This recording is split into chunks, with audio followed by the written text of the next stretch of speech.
Did you know that Christian Horner could be behind a silent revenge plot that threatens to destroy Red Bull from within?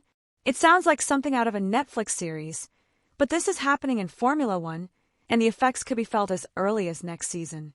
What do you think? Do you think Horner really wanted to bring down the team? Let me know in the comments. Why is Red Bull experiencing its worst moment right after firing its most successful boss? Today I'll tell you how Christian Horner's downfall, the scandals, and an internal power struggle are leading Red Bull to a historic crisis. And the most shocking thing, rumors about an alleged revenge plot to bring down the team from within.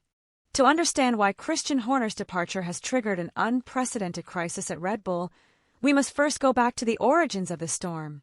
Because this isn't simply a dismissal story. It's the result of a chain of complex, silent, and explosive events that have been brewing for some time within the team. And it all began with a rift that, at first, seemed manageable, but ended up fracturing the entire team from within. For more than 2 decades, Christian Horner wasn't just the principal of Red Bull Racing.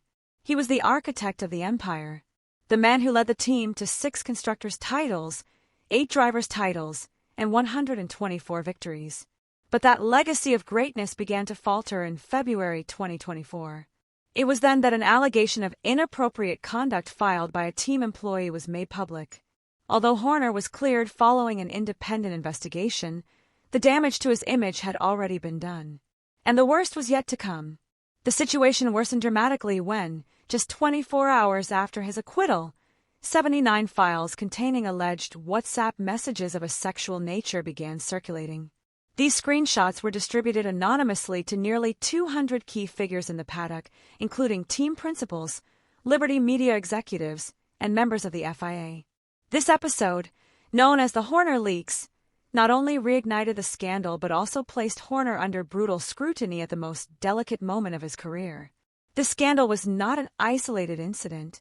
It was simply the catalyst that triggered a much deeper internal struggle. Since the death of Dietrich Mateschitz in 2022, Red Bull had entered a period of forced transition without a unified leadership, and this vacuum became fertile ground for a proxy war. On the one hand, Horner enjoyed the backing of the Thai Yuvidhya family, the majority shareholders with 51%. On the other side, a dangerous coalition emerged. Oliver Mintzlaff, the new corporate CEO, Mark Mateschitz, son of the founder, and influential figures such as Helmut Marko and the Verstappen clan. Tensions escalated when Jos Verstappen, Max's father, broke all codes of discretion and publicly called for Horner's departure. In his own words, the team was in danger of disintegrating if he remained in charge. That statement not only exposed the internal rift, but also confirmed what many already suspected. Horner was losing control of the team. And he was losing it from within. The most disturbing thing is that all this happened while the team was still competitive. But the deterioration was evident to those familiar with the inner workings. Intense arguments between Jos and Horner were reported in the paddock area during the British Grand Prix. And rumors of strategic leaks began to gain traction, suggesting that something deeper was at stake than mere personal differences. Red Bull, which for years had been characterized by its ironclad unity and relentless focus, was now a political battleground disguised as a Formula One team. Horner's once unchallenged figure had become the center of a storm that mixed personal scandals, media pressure, shareholder divisions, and sporting erosion. Christian Horner's departure not only left a void in the team's management, it also opened the door to a series of speculations that continue to grow day after day within the paddock. With each passing week, the rumors intensify, and many point to a theory that until recently seemed impossible, Horner could be behind a silent movement to sabotage Red Bull from within. Not with an overt or direct plan, but with decisions, leaks, and strategic resistance that are slowly weakening the team he himself built over 2 decades.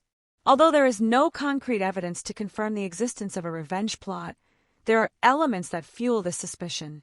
For starters, Horner was one of the few who knew every nook and cranny of Red Bull's technical, political, and operational workings. After 20 years at the helm, there is no team secret that hasn't passed through his hands. That privileged position made him, without exaggeration, the individual with the most power and information within the organization. If anyone knew how to destabilize the team internally, it would be him. One of the most disturbing points is that, Even as the sporting crisis began to become evident, Horner refused to make certain structural changes that, according to internal sources, were necessary to maintain the team's competitiveness. 4 months, he rejected key reorganizations, ignored technical restructuring proposals, and downplayed problems that later escalated into serious on-track errors. Some interpreted this as simple arrogance, others as an intentional move to leave the team exposed just before his departure. Furthermore, during the investigation into the leaked messages scandal, unusual movements in the team's internal communications were reported. Strategic information allegedly fell into the wrong hands. Design tweaks that should have been secret were shared with people outside the coaching corps. There is also talk of his refusal to accept the change of leadership that some executives sought to implement after Dietrich Mateschitz' death. Horner, accustomed to absolute control, allegedly actively resisted any transition of power, generating constant tension with the corporate wing that currently dominates decision-making. This friction grew into an open battle over the team's future. According to several sources, Horner had opted to let things fall apart if he could no longer remain in charge. A kind of passive revenge, in which his inaction ended up having a direct impact on overall performance. Added to this, the exodus of talent that has affected Red Bull in recent months has been interpreted by some as part of a silent movement orchestrated from within. Adrian Newey, Jonathan Wheatley, Rob Marshall, and Will Courtney, key figures in the team's recent history, left within a relatively short period of time. Although the official reasons for each departure vary, the pattern is striking. Some in the paddock believe these departures were not accidental, but the consequence of an internal environment deteriorating due to deliberate decisions. All of this has generated an atmosphere of suspicion that does not easily dissipate. While it's true that no source has confirmed that Horner articulated a formal plan to sabotage Red Bull, the combination of his resistance to change, the leaks, his refusal to act when the team needed him most, and the loss of key figures have shaped a narrative that many consider plausible. With all this context on the table, the big question fans and analysts are asking is the same. Was Horner a victim of circumstance or a silent actor who decided to take everything with him when he saw he was losing power? There is no definitive answer. But the pieces that remain after his departure don't fit as they should. And this widespread confusion is precisely what keeps alive the rumor of a hidden plan that could have altered the course of the season.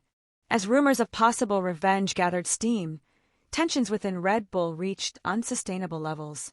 It wasn't just a struggle between ideas or strategies. It was a war for power.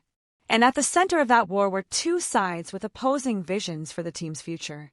On one side, Christian Horner, clinging to an authority he had wielded for 20 years.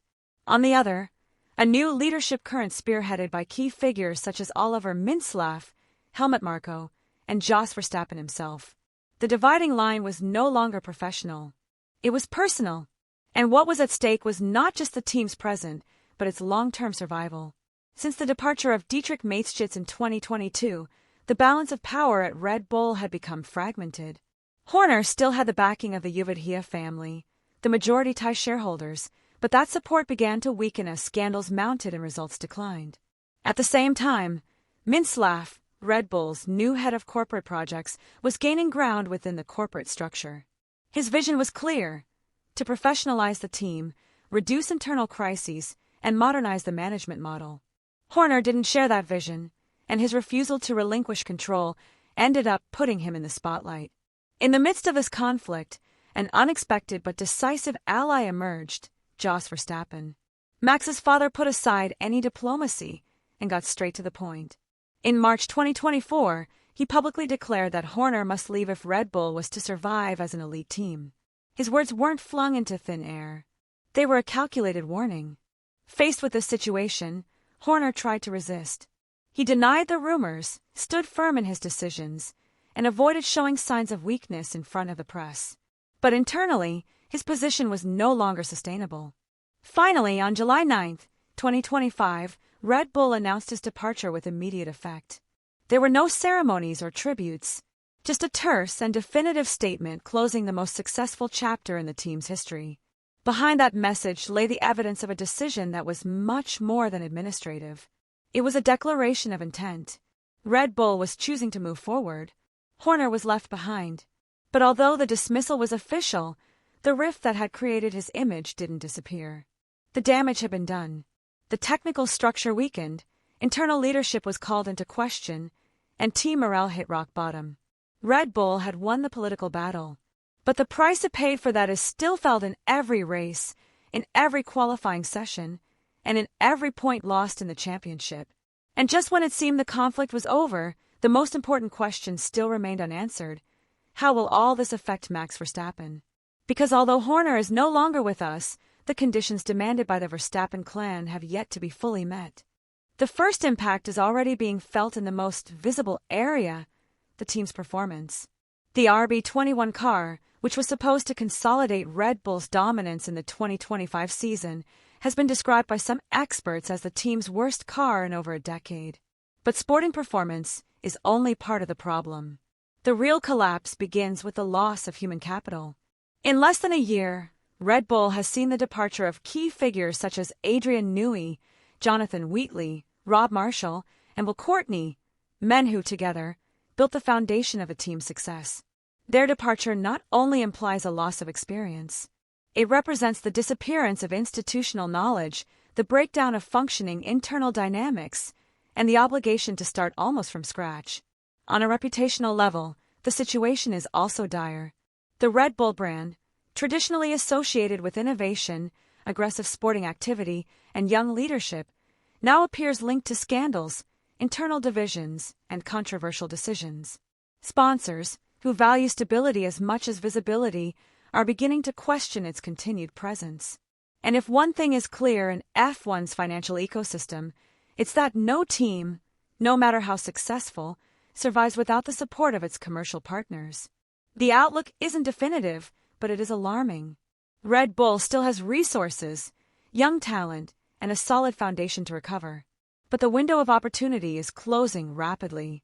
With Christian Horner's dismissal now complete, and the consequences beginning to be felt at all levels of Red Bull racing, the big question now is where the team is headed. The near future is full of challenges that cannot be postponed. It's no longer just about containing the damage. It's about rebuilding from the ruins a project that was, for years, the most feared on the grid. The first challenge is sporting, but also strategic, retaining Max Verstappen. The Dutch driver is much more than the team's best asset. He's the last competitive bastion left standing. And today, those standards are compromised. If Red Bull can't convince him that there's a solid recovery plan, there will be nothing to keep him from staying. Retaining Max involves more than money. It means showing clear signs that the team can become champions again.